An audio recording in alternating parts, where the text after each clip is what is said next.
ওলামায়ে কেরাম, আল্লাহওয়ালা মুত্তাকি পরেজগার, বাপ আমার ভাইরা, আমার কামেল মুর্শিদের দরবারে এসেছি। আমরা আমার কামেল মুর্শিদও শুনছে। এই কামেল মুর্শিদের বায়ান করার মতো আমাদের যোগ্যতা নাই, তাহলে হুকুম হয়েছে বলে দাঁড়িয়েছি। বলার মধ্যে ভাষার মধ্যে কোনো ভুল বেয়াদবি হয়ে গেলে খালেস আল্লাহ রাস্তে মাফ করবে।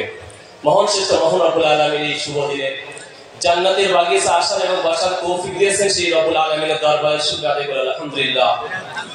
যে নবীকে সৃষ্টি না করলে কুল কায়নাত কিছু সৃষ্টি হতো না, সেই নবী পাক সাল্লাল্লাহু আলাইহি ওয়াসাল্লামের উপর দুরূদ বর্ষিত প্রত্যেকে বলে সাল্লাল্লাহু আলাইহি ওয়াসাল্লাম। আল্লাহ পাক রব্বুল আলামিন কোরআন শরীফের মধ্যে বলছেন কি, ওয়ালা আন্নাহু জালামু আনফুসাহুম জাউকা ফাস্তাগফিরুল্লাহ ওয়াস্তাগফারা লাহুমুর রাসূল লাওয়াজাদুল্লাহা তাওয়াবার রহিমা। আল্লাহ বলছেন কি, ওয়ালা আন্নাহুম, হে আমার বান্দা বান্দীগণ, তোমরা নিজেদের আত্মার উপরে যে জুলুম করেছো, ওয়ালা আন্নাহু জালামু আনফুসাহুম জাউকা, ফিরে এসো, আর করো না।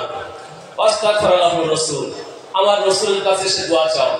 আর আমার রাসূল যদি তোমার হয়ে দোয়া করে এবং তওবা করে, সেই দোয়াটা আমি আল্লাহ পাক রব্বুল আলামিন কবুল করব। তোমার জিন্দেগীর গুনাহ খাতা আমি আল্লাহ পাক maaf করে দিতে জোরে বলুন সুবহানাল্লাহ।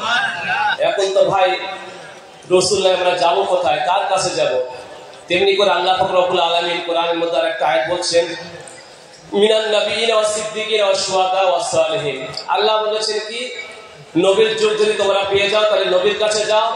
নবীর অবর্তমানে মিনান নাবিয়িন, নাবিয়িন মানে নবী, সিদ্দিকিন, সিদ্দিকিনের যুগ, তারপর আল্লাহ নবীর সাহাবী, তারপরে শুহাদা যারা শহীদ হয়ে গেছে তাদের যুগ যদি পাও তাহলে তাদের কাছে যাও। মিনান নাবিয়িন ওয়াস সিদ্দিকিন ওয়াস শুহাদা ওয়াস সালিহিন। সালিহিন হলো কামেল ওলি, সেই কামেল ওলির দরবারে আমরা এসেছি। তার জন্য আরেকবার শুকর আদায় করি আলহামদুলিল্লাহ।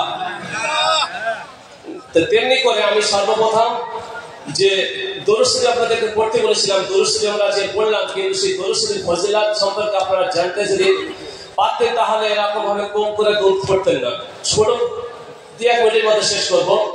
যেমন আমাদের মসজিদ হযরত মাওলানা সাদ মুফতি আজম গাছি রাহমাতুল্লাহ আলাইহি, তিনি একজন আল্লাহর ওলি। তেমনি করে হযরত শিবলি রাহমাতুল্লাহ আলাইহি একজন আল্লাহর ওলি। এখানে অনেক হাদিস সাহেব বান্দারা আছে, কিন্তু যারা হাজে যায় হাদিস সাহেবরা কাবা শরীফ যখন হাজর আসর থেকে আবার রুকনিয়া মালিক থেকে আবার হাজর আসর পর্যন্ত আসার জন্য একটা দোয়া আছে। তেমনি করে সেই দোয়াটা পড়তে গিয়ে এক যুবক ছেলে কি করছে, দরুদ শরীফ পড়ছে। শিবলি রাহমাতুল্লাহ আলাইহি তিনি যুবক ছেলেকে বললেন, বাবা তুমি কি দরুদ শরীফ ছাড়া অন্য কোনো দোয়া জানা নেই? তখন বলছে, হুজুর এই দরুদ শরীফ যে ফজিলত পেয়েছি এরকম কোনো দোয়াটা আমি ফজিলত পাইনি, তার জন্য আমি দরুদ শরীফটা পড়ছি। একটু জোরে বলুন সুবহানাল্লাহ। তেমনি করে বললেন, আমি আর আমার পিতা আজ থেকে কয়েক বছর পূর্বে এখন যেন হজে এসেছি। তিনি বললেন যুবক ছেলে, আমি আমার পিতার সঙ্গে কয়েক বছর পূর্বে হজ পাকে আসছিলাম, পায়দলে হেসে হেঁটে আমরা হজ পাকে আসছিলাম। আস্তে আস্তে বাগদাদ শরীফ পর্যন্ত পৌঁছেছি। পৌঁছানোর পরে ওখানে এসে আমার রাত হয়ে গেছে, একটা মসজিদে আমরা রয়ে গেছি। আমি আমার পিতা ওই মসজিদে রয়ে গেছি। রয়ে যাওয়ার পরে কিছুক্ষণ পরে আমার বাপের বা আমার পিতার ইন্তেকাল হয়ে গেছে। ইন্তেকাল হওয়ার পরে দেখবেন যারা হাদিস হজে যায় তাদের কাছে ইহরামের কাপড় থাকে। যখন কোনো মানুষ মারা যায় তখন কি করে, তাকে একটা কাপড় দিয়ে চাপা দেওয়া হয়। তেমনি করে ওই যুবক ছেলে তার পিতার মুখটা আবার শরীরটা চাপা দিয়েছে কাপড়ের মানে ইহরামের কাপড় দিয়ে। দেওয়ার পরে সেই যুবক ছেলে এখন সারা রাত চিন্তা করছে, এই ফাঁকা ময়দানে আমি আমার পিতার সাথে এসেছি, আমার পিতা তো ইন্তেকাল করলেন, কোথায় দাফন করব, কোথায় কি করব। তার জন্য এখন কি করলেন, চিন্তা করতে করতে এখন ঘুমিয়ে মতো পড়লেন। ঘুমিয়ে পড়ার পরে একজন আল্লাহওয়ালা ব্যক্তি এসে কাপড়ের ইহরামের কাপড়টা আলগা করলেন। করার পরে মুখটা বার করে দিলেন। দেওয়ার পরে একটা কথা ছেড়ে যাচ্ছে। সর্বপ্রথম ওই যুবক ছেলে যখন তার বাপের মুখটা আলগা করলো, দেখলো তার বাপের মুখের চেহারাটা আমাদের যেমন চেহারা আছে সেই চেহারাটা সোনারের মতো হয়ে গেছে।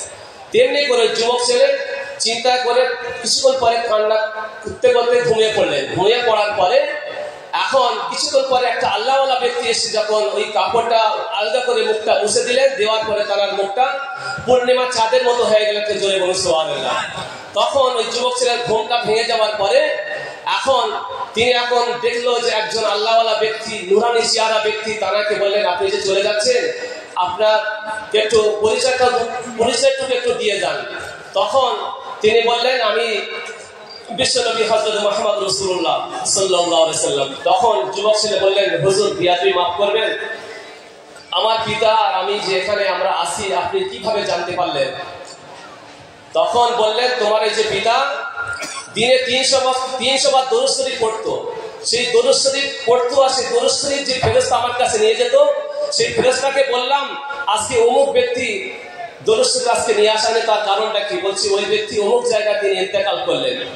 সেই দরুদ শরীফ পড়তেন বলে দরুদ শরীফের মহব্বতের কারণে সে আমার উপরে দরুদ পড়তো, তার মহব্বত করতো, আমার উপরে মহব্বত করে দরুদ শরীফ পড়তো, তেমনি করে আমি তার মহব্বতের কারণে আজকে আমি তার কাছে এসেছি। একটু জোরে বলুন সুবহানাল্লাহ।